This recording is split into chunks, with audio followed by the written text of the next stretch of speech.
नमस्कार दोस्तों, कलयुग के चमत्कार संतों की वाणी में आप सबका स्वागत है। दोस्तों, हम सुन रहे हैं कार्तिक महात्म्य अध्यायों की कथा। आज हम इस वीडियो में 25वें अध्याय की कथा सुनेंगे।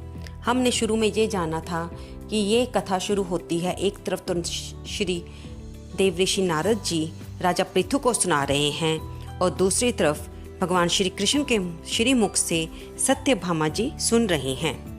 श्री कृष्ण बोले, हे प्यारी, ऐसे उनकी वाणी को सुनकर विष्णु विस्मित होकर राजा पृथु ने नारद को आदरपूर्वक पूजन करके विदा कर दिया। इसलिए कार्तिक मास और एकादशी, ये तीनों व्रत मुझको बहुत प्रिय हैं। वृक्षों में तुलसी, महीनों में कार्तिक, तिथियों में एकादशी और तीर्थों में द्वारका मुझे बहुत प्रिय हैं। जो इंद्रियों को वश में कर इनका पालन करेगा वह मुझे बहुत प्रिय होगा और उसे यज्ञ आदि से भी अधिक फल प्राप्त होगा। हे प्रिय, इन तीनों का सेवन करने वाले मनुष्यों को पापों से भय नहीं करना चाहिए। मेरे आशीर्वाद से उनके सभी पाप दूर हो जाते हैं। सत्यभामा बोली, हे नाथ, आपने जो कहा कि दूसरे के दिए आधे पुण्य से कलह तर गई, सो ये आश्चर्य है। इस कार्तिक का ऐसा प्रभाव है, ये आपको इतना प्रिय है कि जिसके करने से पति से वैर करने इत्यादि पाप भी कार्तिक स्नान से तर जाते हैं। हे भगवान, बताइए, पराया किया हुआ पुण्य देने से मिल जाता है, जब बिना दिए भी प्राप्त हो जाता है। देखो दोस्तों, माँ सत्यभामा कितना बड़ा भगवान कृष्ण जी के सामने एक पक्ष रखती है कि अगर हमें कोई अपने पुण्य का फल देता है तो ठीक है, लेकिन अगर कोई नहीं भी देता, क्या किसी कारण से वो भी हमें प्राप्त हो जाता है? तो अब भगवान कृष्ण इसका उत्तर देते हैं कि बिना दिए हुए पुण्य और पाप किस प्रकार से मिलते हैं, सो तुम सुनो।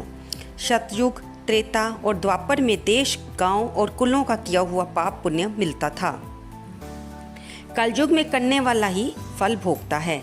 संसर्ग ना करने पर इस प्रकार पाप पुण्य मिलते हैं और संसर्ग से जैसे पुण्य पाप दूसरों को मिलते हैं, सो सुनो।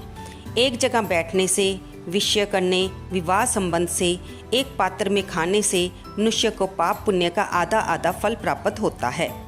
पढ़ने से, यज्ञ कराने से, एक पंक्ति में भोजन से मनुष्य परोक्ष में पाप और पुण्य के चौथाई फल को प्राप्त होता है।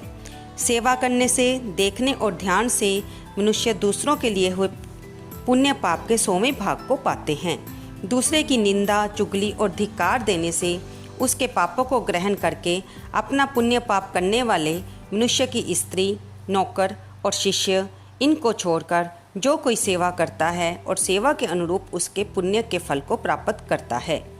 एक पंक्ति में भोजन करने वाले मनुष्यों में जो पंक्ति भेद करता है, उसके पुण्य के छठे अंश का उल्लंघन किया पुरुष ग्रहण करता है। स्नान, संध्या आदि करते समय जो दूसरे को छूने अथवा बात करे तो अपने पुण्य के छठे अंश को देता है। धर्मार्थ, जो पुरुष दूसरे से धन मांगता है, उसका फल धन देने वाले को मिलता है।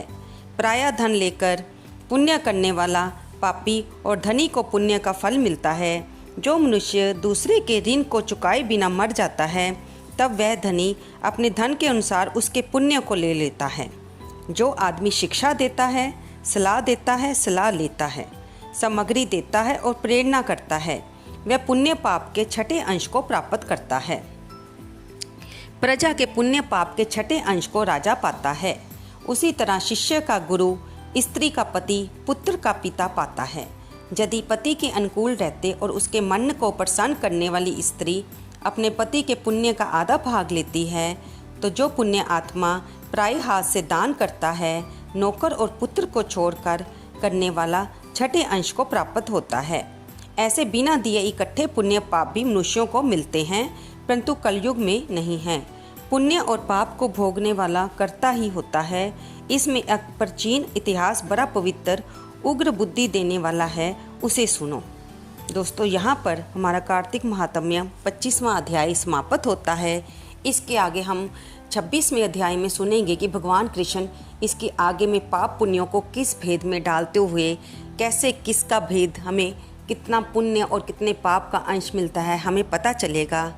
इसके लिए आपको अगली वीडियो की जानकारी मिल जाए, आप हमारी चैनल को सब्सक्राइब कर लीजिए। इसे लाइक करें, शेयर करें और कमेंट करें। धन्यवाद दोस्तों।